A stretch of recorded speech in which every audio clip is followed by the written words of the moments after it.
From the DDS studios, we are your hosts, Blake Melton, Bradley Newberry, Matthew Parker. Well, he's got the day off because guess what? It's Thanksgiving, folks. Happy Thanksgiving to everybody. Thank you for joining us tonight for another issue of DDS Sports Talk. Newberry, we got some exciting stuff to talk about tonight. We're going to talk about some turkeys tonight. Yeah, turkeys. Tis the season, man. We've got three. We're calling out three turkeys of the SEC for the season. Absolutely. But before we get started, guys, go ahead down below, hit that like and subscribe button for us. Give us a rumble and a follow on Rumble.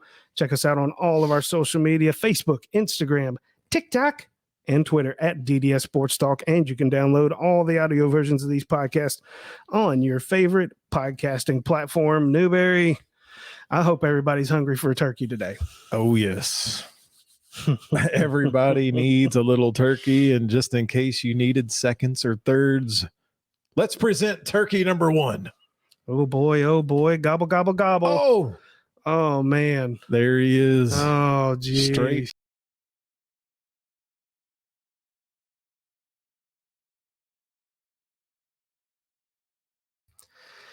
I mean, what do you got to say here? This is our number one overall quarterback prospect for next year's draft, the number 7 overall pick that they think he's got, or recruit, or whatever the hell you want to call him, player.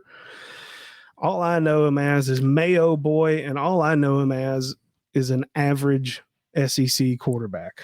Look, you can lump the entire squad of the Kentucky Wildcat football team in there. When you lose, I know Florida lost to them too, but you break a streak of, what was it, some ungodly 26 straight SEC football games. You lose at home to the Vanderbilt Commodores. You deserve to be on a lot of lists, and none of them are positive. Absolutely. I mean, we're picking on Will Levis here, but you're absolutely right in that this is directed at the entire squad. I mean, we told you at the beginning of the year the offensive line was going to be bad. They're bad. We told you at the beginning of the year Will Levis was overrated. He's overrated. I think Mark Stoops is a fantastic coach at Kentucky. I think for what he has to work with there, I think he does a fine job. But as far as hearing the banter about Kentucky, I don't see it, guys. I mean, this guy being, I know that he's highly rated as a quarterback going into the next year's draft, but just because he's running a pro style offense, which I don't even know what that means anymore, because NFL runs all kinds of offenses right now. And to be honest with you, I don't think he runs the offense that well. I don't know. Maybe it's just me. What do you think? It doesn't look good. Their best player is their running back, Chris Rodriguez. 100%. And he doesn't get anywhere near the publicity for some reason. He's running behind the same offensive line that can't pass protect for Will Levis. Right. Some of the things that I find intriguing about the overall picture about the University of Kentucky and their football squad. I was reading articles this week saying, look, Stoops is in a good spot. If you ever wanted to be a coach in the SEC, you might want to coach in Kentucky because nobody cares about the football program. Well, believe it or not, I believe and I may be correct. Y'all correct me if I'm wrong. I'm pretty sure he just got a contract extension. I think it's well deserved. Don't get me wrong. I think he deserves it. Yeah. Anybody that can get winning seasons at Kentucky, I think, is a good coach. Consecutive winning seasons. I mean, he's put together a resume there. And you know what I will respect him for is that he's not one of these coaches that just runs and leaves at the first chance that he gets the taste of success, you know. But guys, I mean, Will Levis, he's not this world beater. I don't know what they're looking at him. Yeah, he's a big, tall, white kid with a lot of strength and a lot of, intangibles, right? I mean, you can't teach height. You can't teach strength. So, I mean, I don't know. Can you teach accuracy? I hope so, because right now it's not there. It is not. And it makes me wonder what is his ranking in the draft going to be after the combine happens. Or is he going to be one of these guys that doesn't do the combine? Good news. We'll be here to talk about it. Absolutely. And Parker will definitely want to talk about it as sure. we're getting closer to the combine or after the combine. He'll give you some takes. Absolutely. We love our NFL draft mocks. Yeah. Those will be fun. Yeah, that should be fun this year for sure. I know you guys love that. Tell us what you think about Will Levis down in the comments. I mean, a lot of people love him, I guess. I could care less either way. I think that all the hype around him is unwarranted. But yeah, let us know what you think down there in the comments. Tell us what you think. So that one could be considered little turkey salad, a little mayonnaise, a little turkey mayonnaise, some pickle. A little mayonnaise. I love Let's go on to turkey number 2. We're going to Texas A&M and Jimmy, the Jimbo turkey. Dude, look at that face. Every time I see that face, I get so frustrated because I for the last 2 years, I have been going out on a limb for these guys because I've been saying that I fell for the hype. I'll just say it. I fell for the hype. You know, everybody, they're building a Death Star out in Texas A&M. They got all these recruits and blah, blah, blah. Well, Jimbo Fisher needs to recruit him an OC because he doesn't need to be calling plays anymore, nor does he need to be recruiting because apparently he can't recruit players that can produce. They, in my opinion, are one of the largest reasons that I believe that the East has overtaken the West this year as far as dominance goes. It's a huge disappointment. I mean, that's 2 years running at least now where it's not only the DDS crew here, but I mean, you've got the national pundits saying, look, if Texas A&M doesn't win the SEC, they could sneak into spot number 4. That's how many wins they thought that they could have accumulated in the last 2 years, but it's not happening. You can recruit all you want. You can have the resume like Jimbo Fisher has, but if you're not making that connection with your squad now, it's leading to turmoil. Well, talk about turmoil. I mean, what did we see last week or not see? I mean, look, this team can't score points. Nope. I mean, and in the plays that are being called, everybody's kind of scratching their head. I'm just sitting here looking at this, and you guys mark my words. I think, and I've told Brad this outside of this show, I think at the end of this year, there's going to be a crazy number of kids that are going to enter the transfer portal after this season, because I think that they know a sinking ship when they see it, because the problem is Texas A&M can't get rid of Jimbo. They would owe him like $85 million. I mean, it is ridiculous. Whoever negotiated his contract, I need him to come negotiate my contract for her. That's all I'm saying, because they can't get rid of him. He would almost want them to get rid of him because he's going on vacation. Yeah, forever. I mean, at this point, the team may be getting tired of it.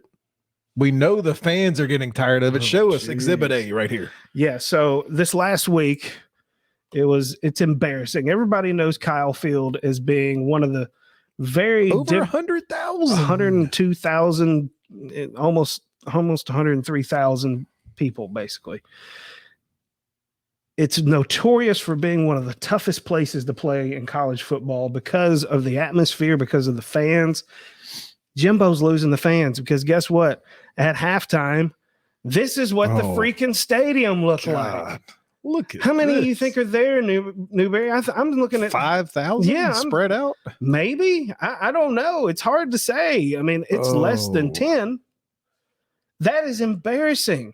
That can't feel good for the football players either. No way. I mean, it does not. Think about the recruiting implications for this. This is what you're going to bring them in to see. That's terrible. That's terrible, man. It doesn't look good. And these kids on these sidelines came to play in front of 100,000 people. Yes, they did. And they came to play in front of 100,000 people for a whole game. And this is not the atmosphere that we're used to seeing at Kyle Field. It's not what people signed up for whenever they came to Texas A&M. I think that this is going to lead to a huge exodus at the end of the season, in my opinion.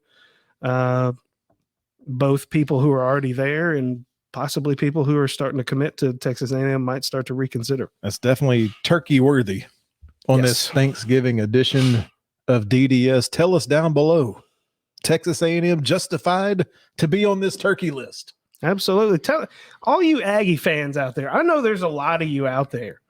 Tell us what your opinion is of Jimbo Fisher down there in the comments. Like I said, I went out on a limb for these guys the last 2 years, and they've done nothing but made me look like a bigger jackass than I already am. Speaking of jackasses, Parker straight calls him a jackass. So we're going to our third turkey of the night. Oh, look at him. He's perfect for a turkey. Yep, there he goes. Lane Kiffin. Lane. Holy, he's stirring up Twitter, folks. Is it Auburn? Is it Ole Miss? Does he care about the Egg Bowl? What do you think, Blake? I don't know. So, Lane Kiffin is always good for some gaffes here and there. He's always good for some insults or some underhanded comments. He was good for both of them this weekend on Twitter, as we will share with you here as soon as I am able to navigate this thing on Twitter. Share. All right. So Lane Kiffin, I guess this reporter, John Sokoloff, was trying to break some news that apparently it was not true. That Lane Kiffin plans to step down as the Rebels coach Friday and head to Auburn to become the Tigers' next head coach, according to sources. So Lane Kiffin goes hard. He said, "That's news to me, John. Nice sources, plenty of emojis there." Yeah, but he doesn't just let it go there. He turns around and makes his own press release. Go ahead and read that one for us there, Newberry. This just in. Breaking news. Old Johnny Boy of WCBI News in Starkville, Mississippi, plans to step down as lead anchor and head to WLOX to become their new lead anchor. Sources say WLOX hasn't even offered the job to anyone yet. So John to WLOX is happening. Story soon. And it doesn't stop there. It continues. Fake news. According to Lane Kiffin, I'm being replaced. This is just funny. It just continues. And here we go. Buried him. Man, John Sokoloff's career. Lane Kiffin just absolutely bombed his ass. Look. I think to a degree, it's fun. Oh, 100%. To a degree, it's fun. I mean, look, Lane Kiffin is on this list, but he's on this list, in my opinion, for a slightly different reason. Kind of see the picture again. I mean, absolutely. The grave picture again. No. The turkey. I want the turkey. You want some turkey here. I want the turkey. One last bite of turkey. You need one last helping, you say. Yes. Yeah. There you go. One last helping of Lane Kiffin turkey there. That is so good. Yeah, but hey, Lane Kiffin's always funny. He's always entertaining for sure. Did he take it a little too far? I don't know. I personally don't take things like that too serious, but you guys let us know what you think down there in the comments. Tell us about what you think about Lane Kiffin and Ole Miss and this whole Auburn fiasco that's going on. We appreciate you playing along with us. Those are 3 big turkeys of the SEC season so far. Let us know if we got it right. If you had maybe you had some extra sides. Maybe you had some dressing. Maybe an honorable mention turkey. Yeah. Maybe you have a ham. Let us know. Tell us all. Well, we're about to transition to our weekly picks. We're going to start with our college pick 6. UT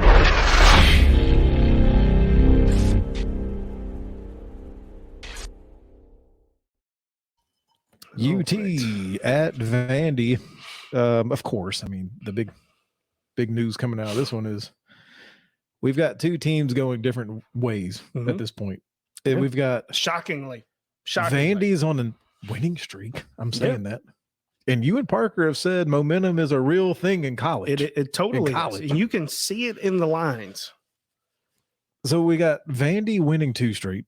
We've got the Vols. We all saw it, man. But the Vols lose at South Carolina. But it's not only that. They lose their quarterback, man. I don't know that people talk about his draft status. I'm not sure if he ever plays, period. I mean, it's going to be tough. It will be a long road back for Hendon Hooker for sure. I mean, it couldn't have happened to a better guy. I mean, he's just a fantastic citizen as it is. I think he's a great football player. You know, he was kind of having to fight for his draft status as it was. I'm not going to put anybody under any illusions to think that he was going to be the best quarterback out of this draft class. I think that he's a very smart kid. I think he's overcome some adversity in his past to get to where he is with transferring in and things of that nature. I think that he's the kind of guy that can come back from this, but it's one thing coming back to a college program. Now we're talking about coming back into a professional program potentially, but it's somebody's going to have to take a chance on him. Really is what it's going to come down to. But we'll just have to play that out and see. But Tennessee, like you said last week, ugly loss. Ugly. I mean, I'll be honest with you. This wasn't a game. What was there? 1 3 and out, and there were no more punts. I mean, after the first quarter, the game was over, in my opinion. And it was a very strange feeling. You know, Brad and I watched the game. We're like, okay, all they got to do is get a stop or two, and they can outscore them. But they never stopped them. It was just like the energy was different for some reason. You know, there's all these rumors about trouble in the locker room, and Jeremy Banks, their starting linebacker, he didn't travel with the team. There was rumors that there was an altercation, and that was the reason they didn't travel. I don't know if I believe that. I think that's all bullshit. What was he sick? I don't know. Really, your starter does not travel for no reason. Well, I think that there was a disciplinary reason. Okay. There are other rumors out there that he was a no-show for a practice because he said that he had a flat tire or something. But look, there's lots of stories out there. I don't know which one's true. None of us do. None of us really know what happened. All we know is he didn't show up for the game on Saturday. Did it affect the ultimate outcome of the game? Probably not. The reality is the defense can't center around one person. I want to first off, South Carolina balled out. They had a game plan. They came in and they executed it against the Vols. The Vols offense did not play its best game. They had their worst game, in my opinion. We saw early on, we were saying, what is this accuracy? We talk about Levis all the time, but I'm like, Hendon was not on his game. Look right at the beginning. Well, they kind of started getting to groove later, but I'm like, what is? Well, and receivers dropping ball. Jalen Hyatt went on the Rich Eisen's show and talked about how he circled this game because he's a South Carolina kid, never got an offer from South Carolina. That he really had big plans for this game, and then he shows up and he's dropping balls all over the freaking place. When your quarterback's struggling, because Hendon, like I said, Hendon was not on his game. I think Hendon probably lost his chance at winning the Heisman, regardless of whether he got hurt in that game. But any kind of comeback that was going to happen, it went away after he got hurt in the fourth quarter.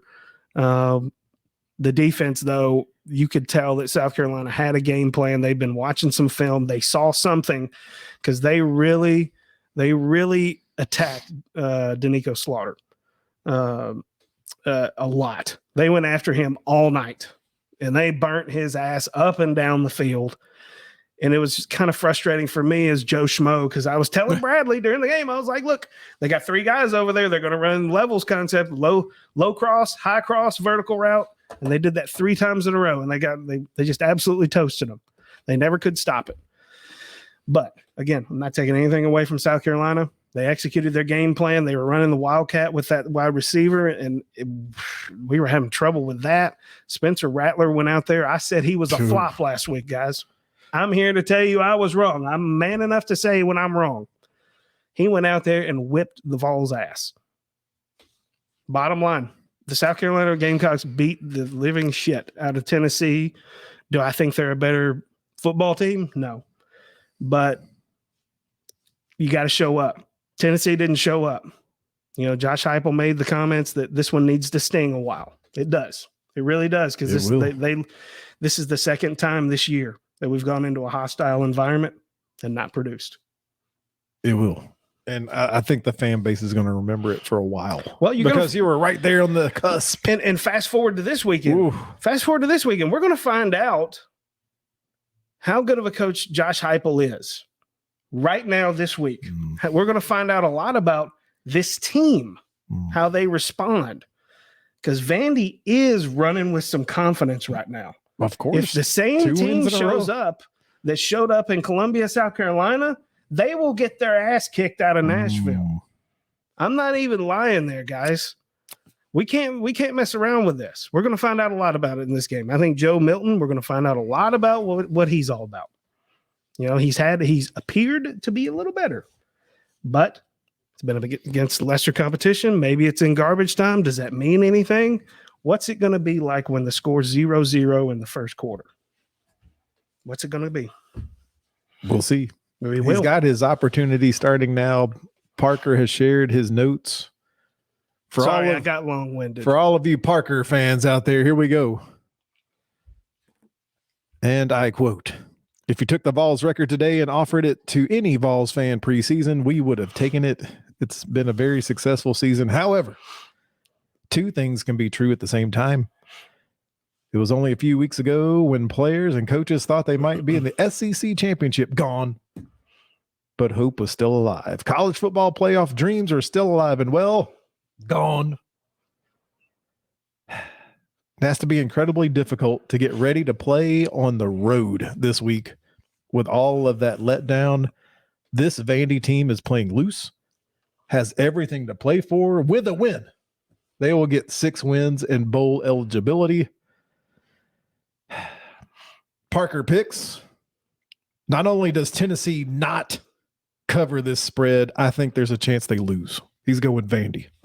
Yeah, so he's going the other way. I'm going to go the opposite direction. I'm going to go the homer route. I'm going to say that this team plays with some pride. I'm going to say that maybe they respond here. I think that, look, a lot of things have been said about Joe Milton in the past, but what you cannot fault him for is being a good teammate. He lost his job last year. He stuck around. He supported Hendon Hooker. He was the first one out on the field to console him whenever he came out. I'm going to say he's going to step up. I don't know exactly what he's going to look like, but I think he's going to get the job done. I think they will come out, and I think ultimately what it's going to come down to is Tennessee has too many skill players with too much talent for Kentucky. Sorry. They did for Kentucky as well, but too many skill players with too much talent for Vanderbilt to be able to keep up with. And I just think it's too many points. That's silly to say because of this Vandy. Yeah, I know, right?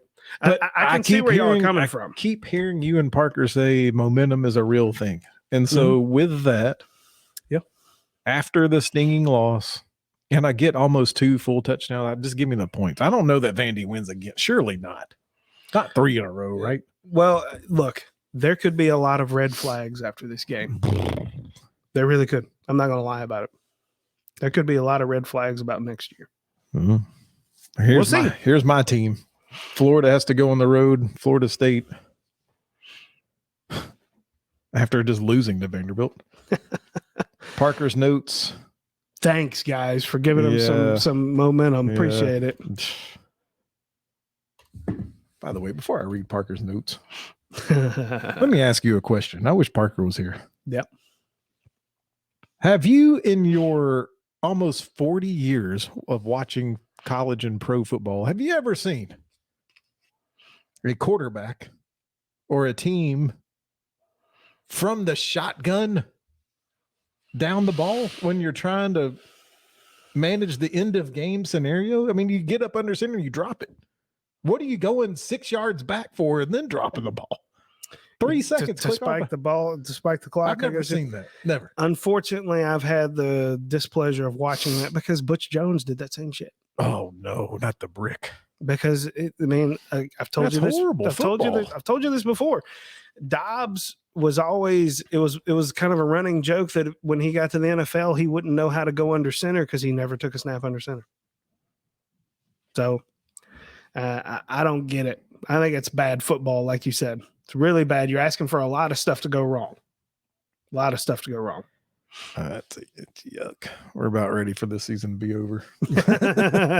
Parker says Florida State has played 4 backup quarterbacks this season, so they may not be as good as you think. However, the Florida State Seminoles just played the perfect team to get ready for this game. Florida coach Billy Napier recently coached for Louisiana, and the Raging Cajuns still run the same type of offense. Last week, Florida State played Louisiana, so they should be ready to see the exact same type of offense in this one. Florida State rolls, and Florida ends with the exact amount of wins I predicted in the summer. Wow. He's taking Florida State minus 10. I'll just take the points. I'm not saying Florida wins. I'll gladly take 10 points in a rivalry game. Florida may lose by 10, but I still win my pick. You're going to go homer here. Give me Florida in the 10. Yeah. You're going homer with the points. I'm just taking the points. Yeah. I'm going to say that I was right. It may have taken a little longer to get to the point to where I thought they would quit. But I think last week we officially saw Florida quit. I saw a lot of players moping around. Yeah, they quit. They score a touchdown. They're like, who cares? So, they didn't care against Vandy. Now they're going to care even less against Florida State. Sad. In a rivalry game. So I'm going Florida State. Florida State all the way. All right. Down in the comments, tell us what you think about the Tennessee and the Florida picks we made here. Have both of the teams quit. Maybe. Well, hey, I think there's a fair argument for both of them being quitting. I don't know. I don't know either. It has to be played out on the field. It's the B1G game of the year. Mm-hmm. As shocker, right? I mean, here we are. Everybody's just been waiting all year for this game. I don't know why we played any more of them. Fast forward. Why do we even play any of these other games? Michigan at Ohio State. Parker says there are some stats showing how good Michigan's defense is, but they've played one top 30 offense all year long. And by some metrics, Ohio State has the number 1 offense in the country. Michigan's best player, their running back, Blake Corum, is questionable for this game. Even if he plays, he'll be beat up. I don't think J.J. McCarthy, quarterback for Michigan, has what it takes to throw it around the field. We talked about it in the preview pod. Because of the defensive coordinator hired this year, Ohio State's defense is greatly improved, although I'm starting to wonder if this Ohio State team is slightly overrated. They should roll this Michigan team. He's taking Ohio State minus 8. Yeah. Now we all sat here. We got to be careful. Yeah. We fell into the trap last year. We all took Ohio State, and by God, Michigan straight up won last year. They did. And I'll be honest with you. I have seen over the last few weeks, Ohio State's just not really been as impressive over the last few weeks, it seems like.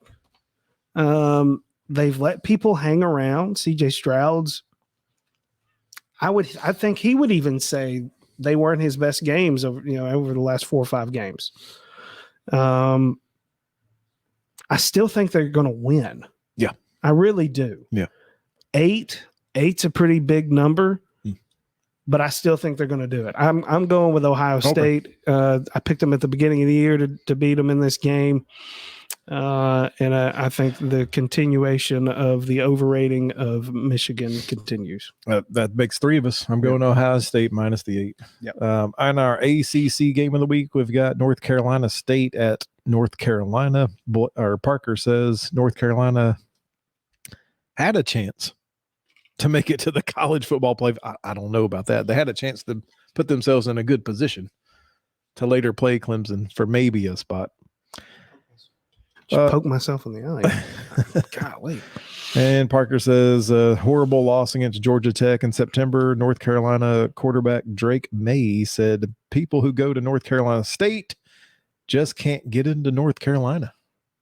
On a side note, I checked. You actually have to have a higher GPA to get into North Carolina State. Of course, Parker checked.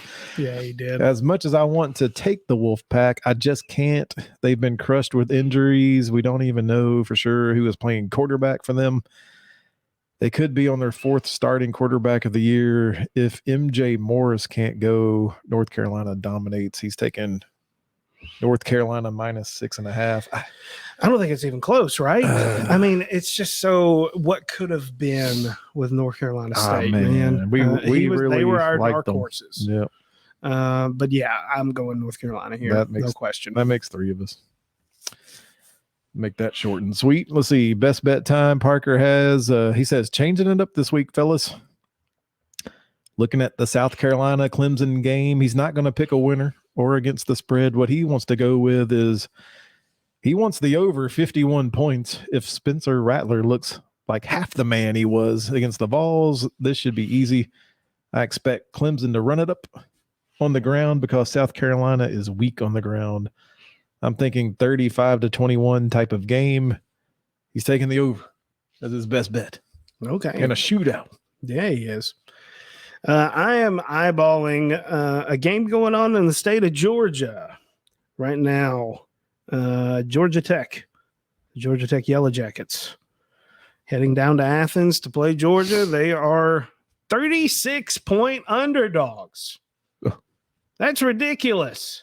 No way that happens. This game means nothing to Georgia. They're going to beat the shit out of them, but they're not going to beat them by more than 36. That's crazy. I'm going Georgia Tech with plus 36 here for my best bet. And I'm going out west. Oregon State, the Civil War. Oh, no, you can't. Hey, can't say that. What do you mean? It's Civil the War? rivalry of all rivalries. The Oregon Trail leads right to this game. Whose side was Oregon on in the Civil War? It wasn't even a territory, was it? Who cares? I mean, anyway, the Civil War. Fine, we'll call it the Platypus Bowl. The Platypus Bowl. The Platypus Trophy. That's right. Someone has to win. Oregon needs to win. Oregon needs to win big just to keep their name out there. Style points. They got USC that's trying to take up all them lights out west. Yep. Bo Nix. I mean, this is the same Bo Nix, right? That used to be in the SEC playing for Auburn. Mm-hmm. I can't believe what I'm seeing here. He's just playing against JV teams. This may be another JV team. I'm taking Oregon -3.5. That's my best bet. Underdog time. I'm going with a team that I liked in my preseason pick. I'm looking at the Minnesota Golden Gophers. Oh, they were your pick, right? Yeah, they are a dog on the road at Wisconsin. Okay, really? And okay, Minnesota. They want to run the rock and play some defense. Come on, Minnesota, get me a win right here. Get them Gophers going. I'm going to the ever famous Egg Bowl. Oof. It's happening in the state of Mississippi. We mentioned Lane Kiffin. He said in some of those tweets that he was doing some research on the Egg Bowl. I don't think this one's going to play out in his favor this year. I've got Mississippi State going down to not Starkville, good Lord, Oxford, and coming out with the victory here. We predicted that Ole Miss was going to have a tough second half of the year, and I think that's going to continue. And Parker is looking at Mizzou. He says, I'm looking at Missouri to beat Arkansas. Arkansas just beat a ranked team to get to 6 wins and to a bowl. This is a letdown spot for them. And on the flip side, Missouri has 5 wins. They are going to leave everything on the field to get to that magic number of 6. Give him Mizzou and Eli Drinkwitz. I never thought I would see the day that Parker picked Mizzou over anybody. Oh, well. That's college. That's college. Let's head over to the NFL. Let's go.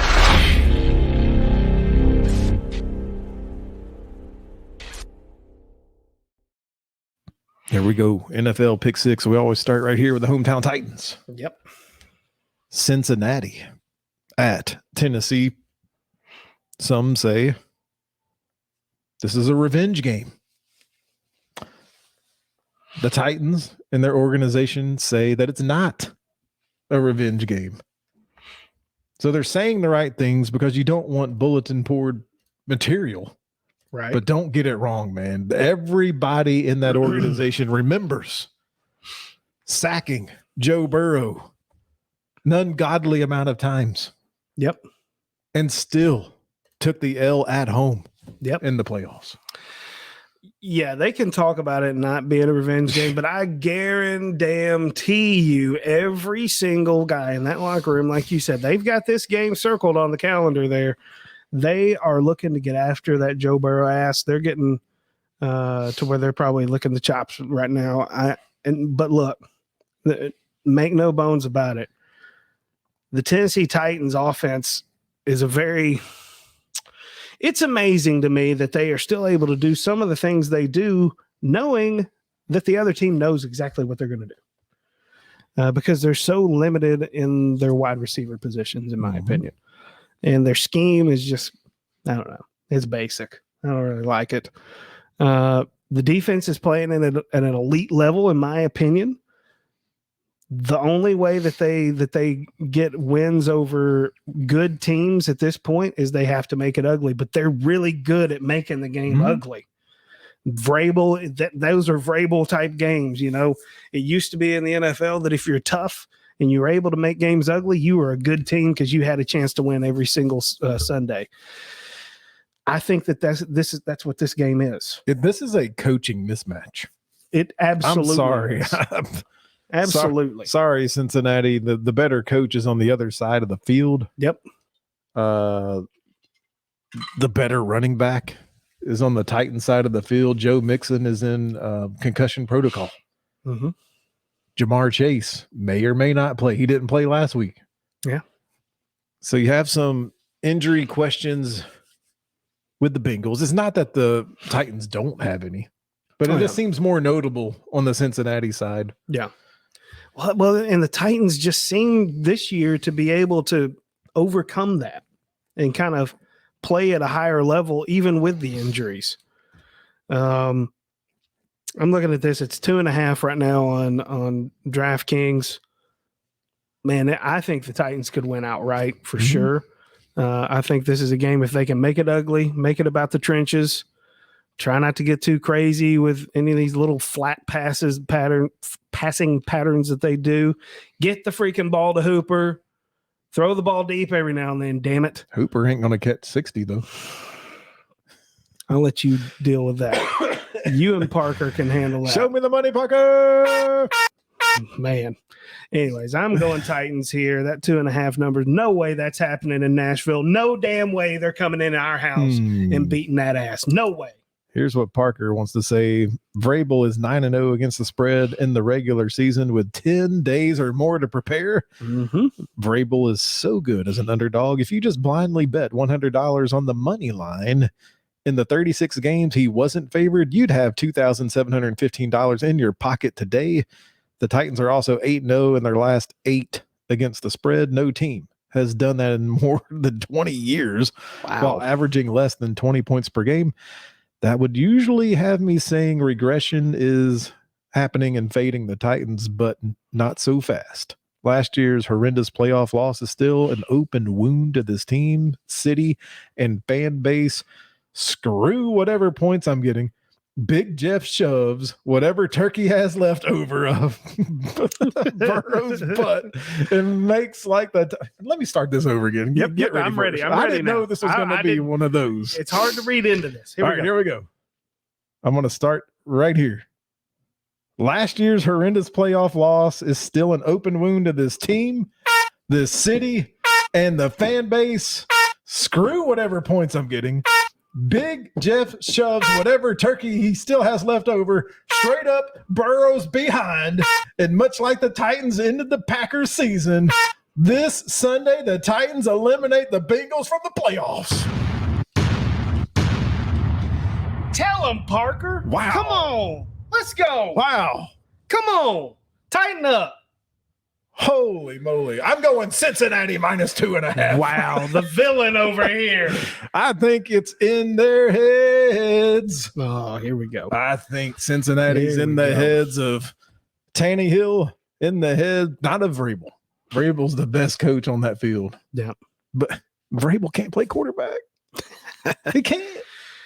Dude, I don't like for Tannehill's mental health. I know. We want him to be able to. I don't want him throwing 2 or 3 or 4 picks again. All right, something. Did it just change? because it kind of reloaded on me here. Let's see if it updated or something here. It kind of did something weird there. No, they still got it. Maybe one of the other ones. Oh, I bet one of the other games just ended. They just took one of the other games. I'm going Cincinnati -2.5. It's probably a field goal game, and I think old Fat Randy's back. Come on, they've already let's go, Randy. Lambeau go. Let's go, Randy. Let's go. Baltimore at Jacksonville. I mean, I got not much to say here other than it's safe. They will not have the number 1 overall draft pick this year. Next year. They can always trade up.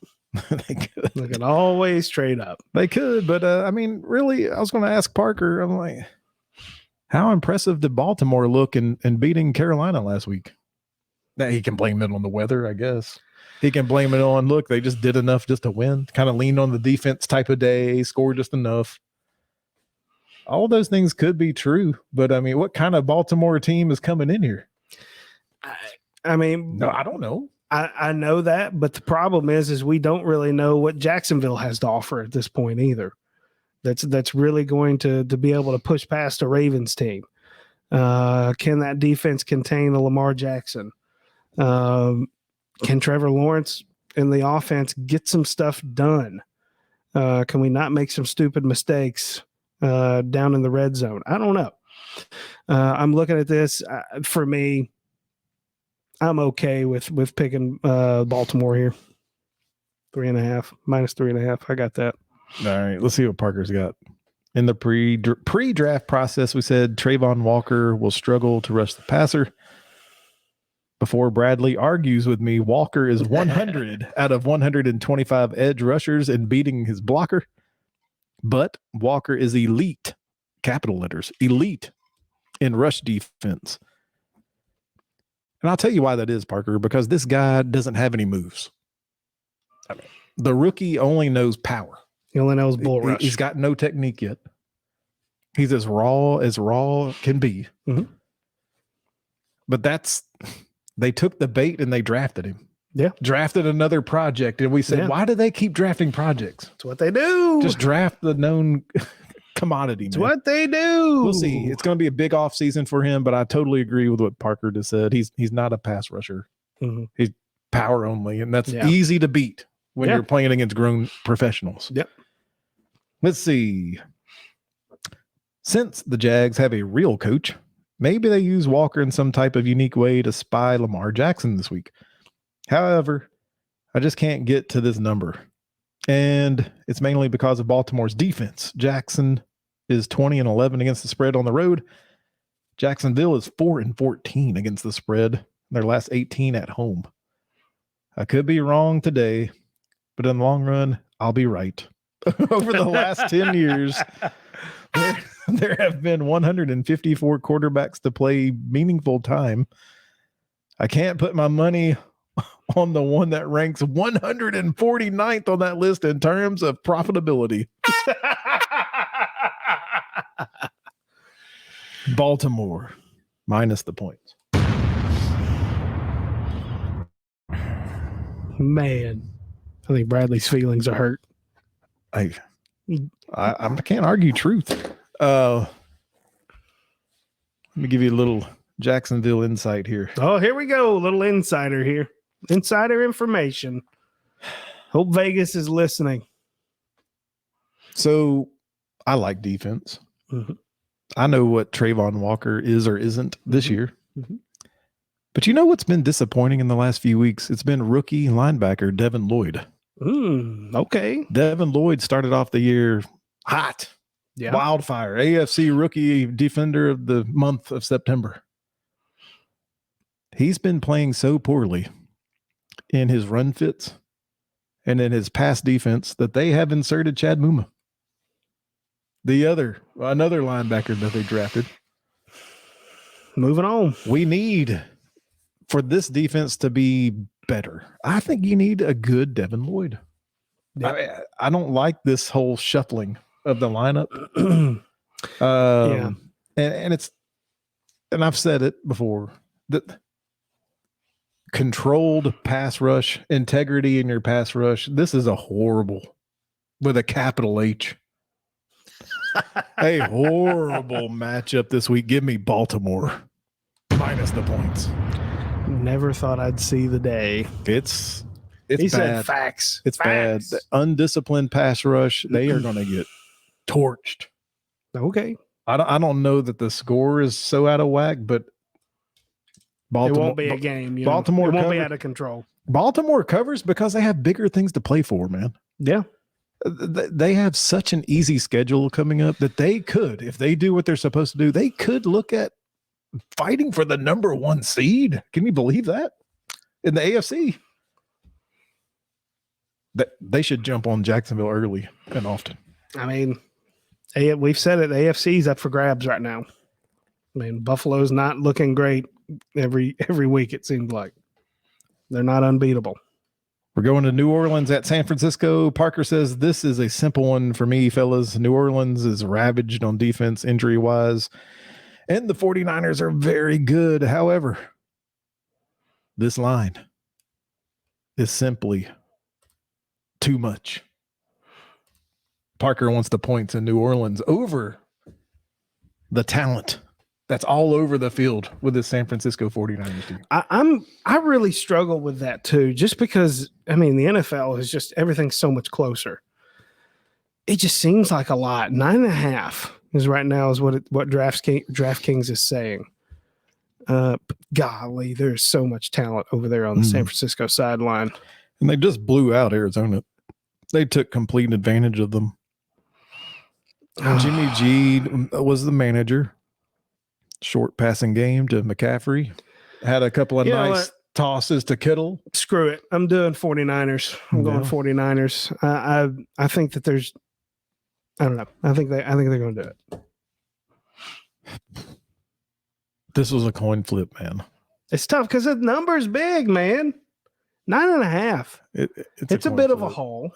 It's just like a coin flip of who's the quarterback for New Orleans this week. Is it going to be Dalton again?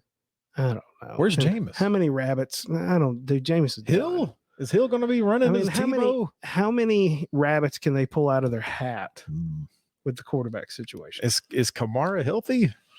Is he facing jail time for a later episode again? We might have to have some more conversations about that. Go back in our history. You'll find a little Kamara post. We'll put that. Where is it? We'll put it up over here in the corner here for you guys. Yeah, if you don't know what we're talking about, this guy, what was it, last year's Pro Bowl? Yeah. Or the night before, right? In Vegas, right? Vegas. Yeah. The night before he gets into shenanigans and he uses his presence and power, his status. Yeah. To act like a fool.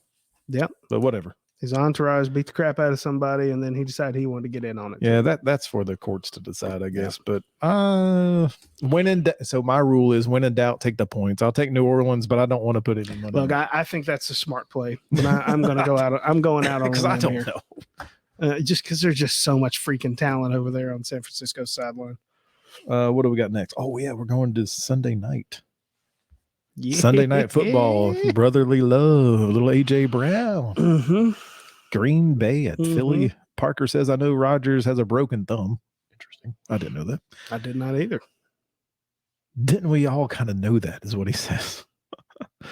I also think that's built into this line. Getting Rodgers and 7 points, I'll take that every time, Parker says. Green Bay is good at running the ball and Philly can't stop it.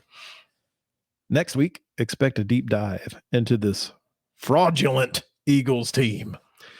Green Bay plus 7. I 100% agree with Parker on this one. I'm looking at this game. I almost picked this as my underdog, just because I think this is. You can. Yeah, I could still potentially, right?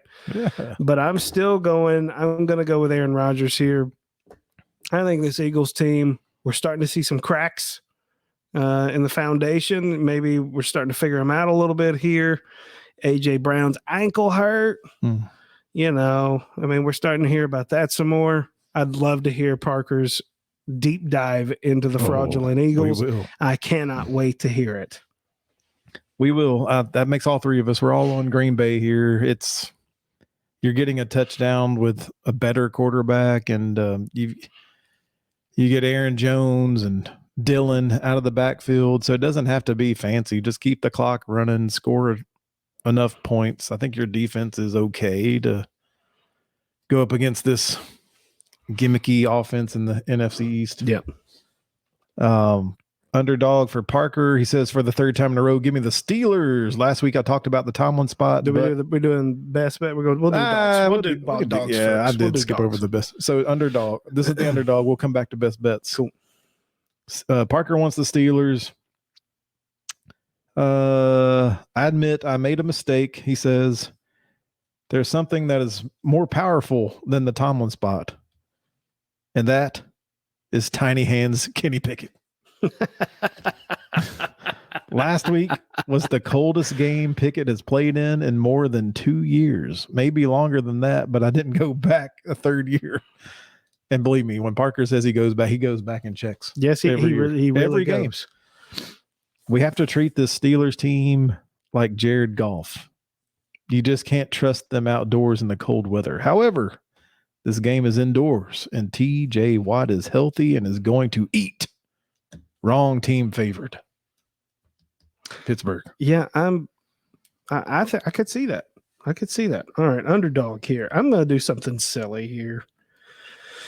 I'm going down to Miami. I can't believe I'm about to say this, but you know what? I didn't feel really strongly about any of these games. And I think it's about time for Miami to have a little bit of a slap in the mouth here. And I think the Houston Texans are going to go up in there and they're going to pull the upset against the Miami Dolphins. No particular reason. I just think it's going to happen, guys. Right there. If you bet $10, you would win 52. Yep. Go for it. That's where I'm putting my money. I'm going to go with a home team this week, a team that just got embarrassed. Looking at the Arizona Cardinals getting embarrassed in Mexico. It was a home game in Mexico, and all the little fans in Mexico were booing them. Yep. They were all cheering for San Francisco. So now they get to go back to their real home where there'll be about 10,000 fans there. The home field advantage for the Cardinals. And somehow they're going to win. They are going to beat the Chargers, who, quite frankly, they're not very good. And it could be an injury thing. It could be. Maybe we haven't been able to see the real Chargers team. Mm-hmm. But I'm sorry. It's just, it doesn't look good. Nope. I'm not even calling it Herbert's fault. We like to pick on quarterbacks, but I'm not going there. And I'm not talking about Eckler either. I think he's fantastic. Yeah. And Parker'd have plenty to say about that subject. Yep. We'll circle back to best bet. Let's see. Parker says, I feel stupid taking this, but give me a prop bet. Give me Marcus Mariota over 158 passing yards. He says, this is ridiculous. He just has to have more than that, right? This Washington team is quietly one of the best run defenses in the NFL. The Falcons love to pound the rock, but the Falcons will have to pass the ball to have a chance to win this game. So he's just blindly taking it. So come on, he doesn't think they can run against Washington. Come on, Marcus. Let's go. And honestly, like, I kind of piggyback off of this one because my best bet was the Washington Commanders, believe it or not, to cover the 4.5 point spread. Okay. I think that if Washington gets up early, we'll force the passing game from Atlanta. And I don't believe that Marcus can do it. I would agree with you there. I think that's not his bag. I am going with the hometown game here against Cincinnati and Tennessee, kind of doubling up just a little bit here, except for I'm taking the under 43 and a half here. I think, again, like I said in our little mini analysis there, in order for Tennessee to have a chance to win in a lot of these games, they have to make it ugly. And one of the ways they do that is by playing elite defense. And I think that that's what it's going to take against Cincinnati. Lots of sacks, lots of really good defenses in the secondary. Byard maybe picking a ball off, getting some 3 and outs, getting off the field on third down, and pounding the rock with the king. I think that's what it's going to take. This is going to be it's not going to be a high flying game through the air, I don't think. This is going to be an ugly Vrabel game, and that's exactly what we want as Tennessee Titans fans, because that is the winning formula for this team. Well, was a show. That's the show. That was a show. Thank you for joining us on this holiday weekend. Absolutely. Hope everyone got their fill of not only your Thanksgiving favorites around your dinner tables at home, but enjoyed a little turkey with us, SEC turkey style. Absolutely. Guys, like you said, thanks for joining us on Thanksgiving tonight here for another edition of DDS Sports Talk. On your way out, go ahead and hit that like and subscribe button. Really helps us out. Give us a follow and a rumble on Rumble. Check us out on all our social media, Facebook, Instagram, TikTok, and Twitter at DDS Sports Talk. And you can check out the audio versions of all these podcasts on your favorite podcasting platform. Newberry, final thoughts. Parker has a final thought first. The Cardinals fired a coach for reportedly groping someone, which is what they should have done. On the flip side, it makes zero sense that Watson is facing many, many more accusations and got the biggest guaranteed contract in NFL history from the Browns just because he can throw a ball. Next week he returns. I will be here live to break down the numbers for his games, but I won't be watching this garbage organization. Want to guess who will be next week's underdog lock? Go Texans. My final thought, man. Recruiting just doesn't happen in college football, ladies and gentlemen. It's happening right now in the NFL. Odell Beckham Jr. is visiting the Giants, the Cowboys, and the Bills as we speak. Turkey Day weekend. He's also had conversations with many other teams. Can he still play? I don't know. It's been a long time. Is he healed? Can he run? Can he take a football hit? Do the Titans take a chance on him? It seems like that we'll find out soon as the playoff push as we get into December football. We'll definitely see. But hey, for all you soccer fanatics out there, the World Cup has started, in case you didn't know. And guess what? There's a few Nashville FC folks on Team USA. And tomorrow, Friday, I don't know what is today, Friday, November 25th, they'll be playing England in the World Cup. Go check that out on your favorite broadcast for the World Cup. USA. Absolutely. Support USA in the World Cup. Other than that, that's all we got for tonight, guys. As always, it's Two-Tone Blue all the way. You guys be well.